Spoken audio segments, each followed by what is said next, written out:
Last week, while I was recording your episode about spring cleaning your website and 6 simple things that you can do to make sure that everything looks all up to date, I realized that I had actually neglected my own website.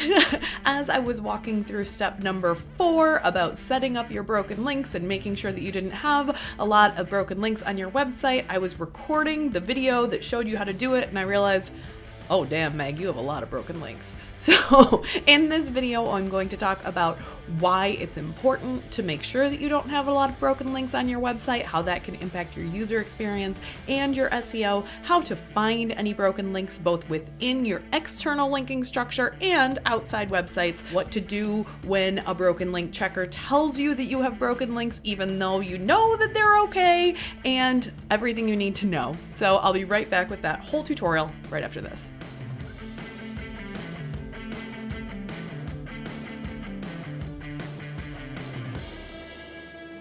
Hi, I'm Meg Casebolt, the founder of Love at First Search, where we help online businesses to show up in search results, then turn those new visitors into leads, subscribers, and sales. This week, I'm talking about something that's a little bit boring, but also easy and can make a big difference in your SEO. And you can do it while you're rewatching Schitt's Creek for like the 40th time, if you're anything like me. Yes, love that journey for me. So if you've ever been surfing around the internet and gotten that like error 404, page not found, that's what we're trying to prevent when we're talking about broken links. Broken links can either happen within your website if you've moved a page on your website, or in an even harder thing to predict and maintain, it can be outbound links that you're sending to other people's websites, and you can't control whether they move those pages or take them down. And broken links aren't just an annoyance that your customer is going to go, oh, 404 page not found, let me go back and try something new. It is annoying for your user experience, but it also sort of makes you look bad to Google. It makes it look like you're not doing a good job of maintaining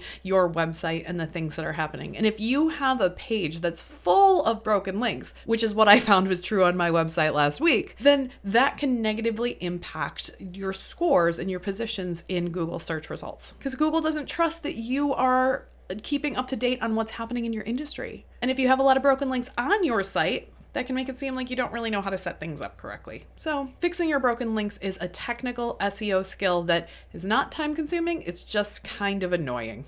So since we've all had that experience of getting a broken link and needing to then track down the new location of it, I don't feel like I need to really explain to you why this is annoying as a user, because we've all experienced it. Instead, let's talk about how to find any broken links on your site, whether they're actually on your site or going to someone else's website. If you come over to deadlinkchecker.com, you can put in your URL and it will review up to 2,000 links on your website for free and tell you which of them are broken and what's wrong with them. So in this case, it looked at 2,000 of my links, 82 of them failed, 1,855 are okay. Cool.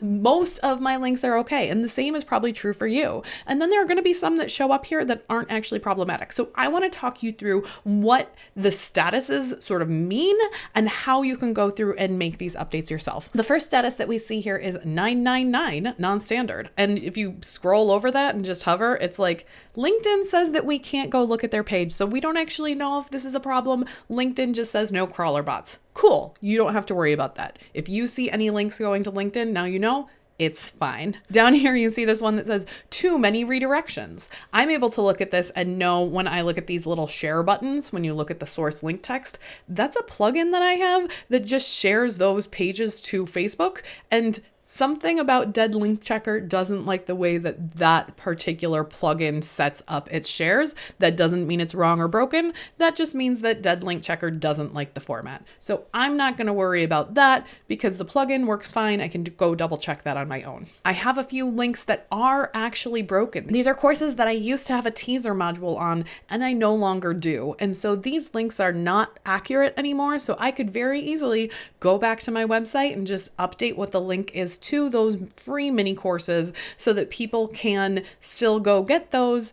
They just won't be directed to the same location. The location of my course has moved, so therefore I need to update that on my website. And then there are little little things like typos. My friend Erica, I wrote her name as Eric when I was typing this into this page, and therefore it's broken. Sometimes these aren't even, somebody moved something around the internet. These are just user errors. I mistyped this link. I also see these 3 links right here that are podcast episodes of podcasts that no longer exist. And I can see from over here that the source link is my media page. So if I were to go to my media page, hey, look at her. I know her. I have all of these various podcasts that I've been on linked. Here's one of them that's just not correct anymore. So I can still leave that there. I can still have the image there. I'm just going to remove the link from the image so that it no longer looks like a broken link. It doesn't mean I wasn't still on the podcast. It just will make this page look more credible to Google if I don't have a bunch of broken links on it.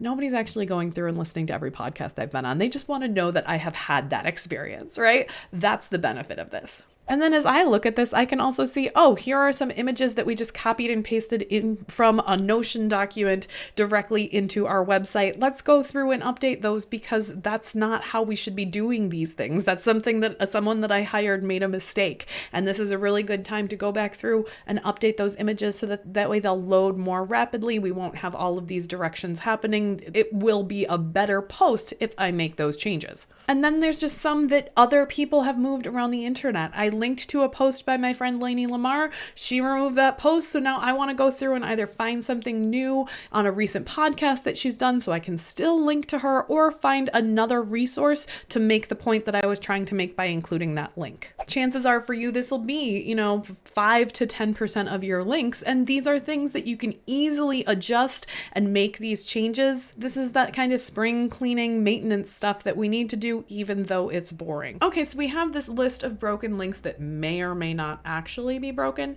What the heck do we actually do with that information? If you have a broken link that's going to a website that is not your own, you have a couple options. One, if somebody just moved the page that you're talking about and that you were trying to link through, go find the new location for that page and then update the link on your website so that it goes to the new place.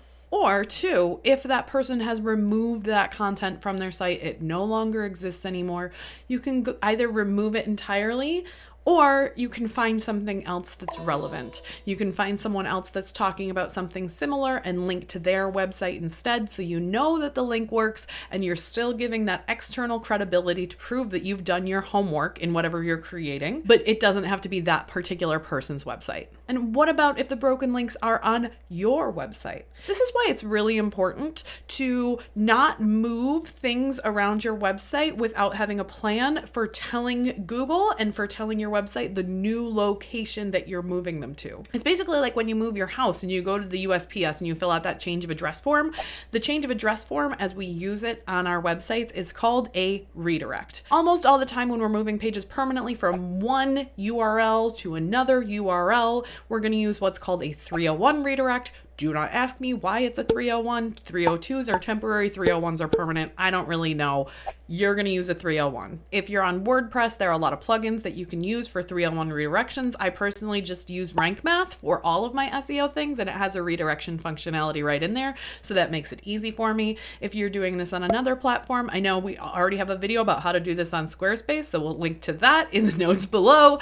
But basically, figure out on your platform how to set up that redirect. Just go Google how to do 301 redirect on platform, and that should be an easy way to figure out exactly how to make that work. You're going to tell your website, this used to be here, now it's here. That's all that we're doing. And that way you don't need to go through and update all of those previous links. You can just say, everything that's pointing there, just send it over here instead. It's a pretty straightforward solution. So sometimes with this updating of our broken links, we don't even have to go back in and update the links. We just need to set up a redirect. And if you're wondering if you should be deleting content from your website, it's usually a better choice to update it instead of removing it entirely. So don't just delete things from your website without a plan for either how to update them or how to redirect them.